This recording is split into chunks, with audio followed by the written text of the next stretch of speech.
Maka muncullah Syekh Yasin, Ahmad Yasin. Syekh Yasin ini menarik. Beliau berangkat ke Mesir tahun 1155-56, belajar di Al-Azhar. Ditangkap oleh rejim pada masa itu karena diduga ikut dengan gerakan Ikhwanul Muslimin. Dulu Jamal Abdul Nasir itu sahabatan dengan Syekh Hasan Al-Banna, sahabatan dua-duanya itu. Cuma karena beda pandangan politik, kemudian beda pandangan, maka gerakan Syekh Al-Banna kemudian dimatikan. Singkatnya begitulah. Dianggap kemudian menyimpang karena masalah politik dan kita nggak ikut-ikut ke sana. Singkatnya bagaimana?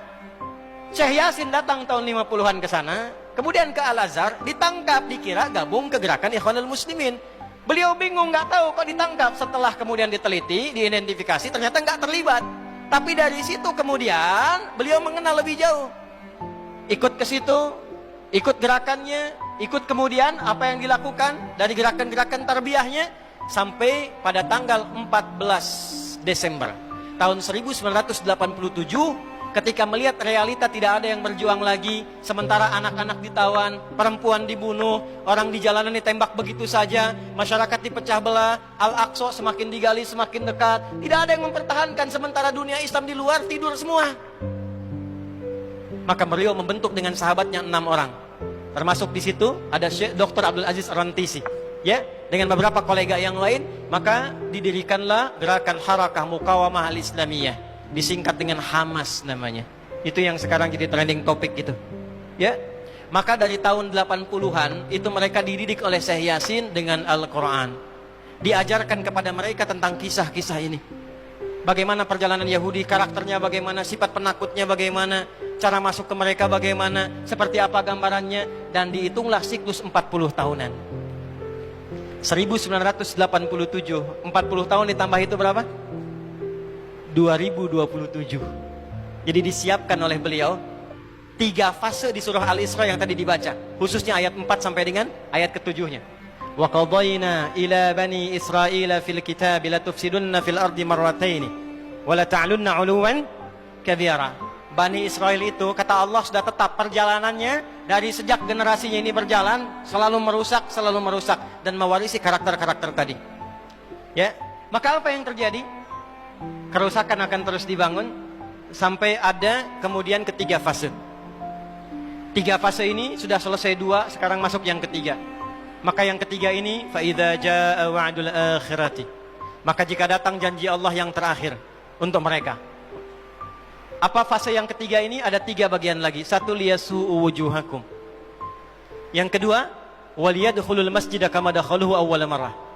Yang ketiga, waliyutabbiru ma 'alau tatbira.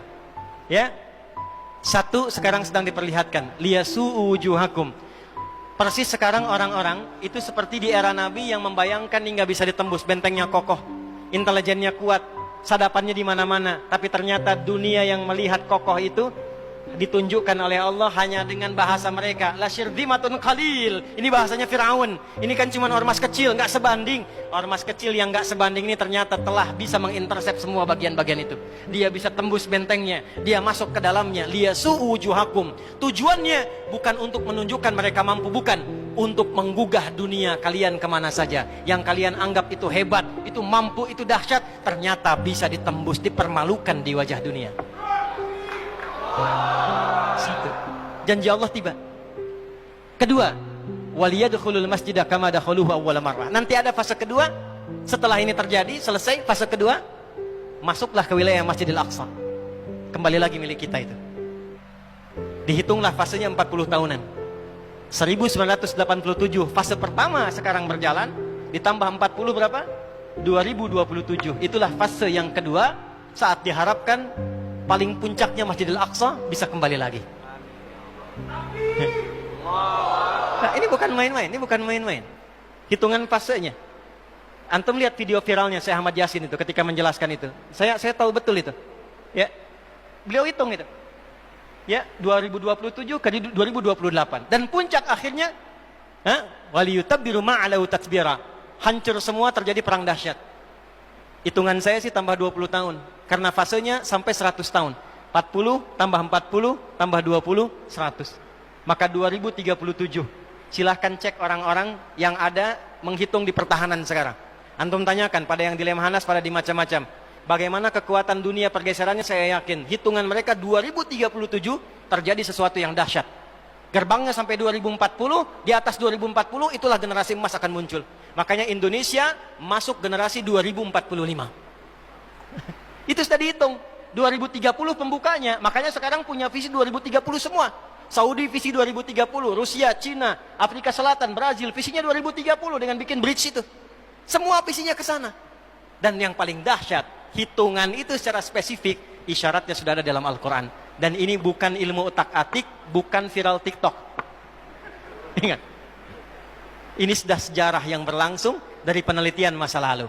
Maka wajar kalau sekarang mereka takut dikepung. Kenapa? Karena ketika Hamas datang dengan pasukannya darat, laut, udara, itu mempraktekkan surat Al-Hasyr yang sudah mereka pelajari bertahun-tahun.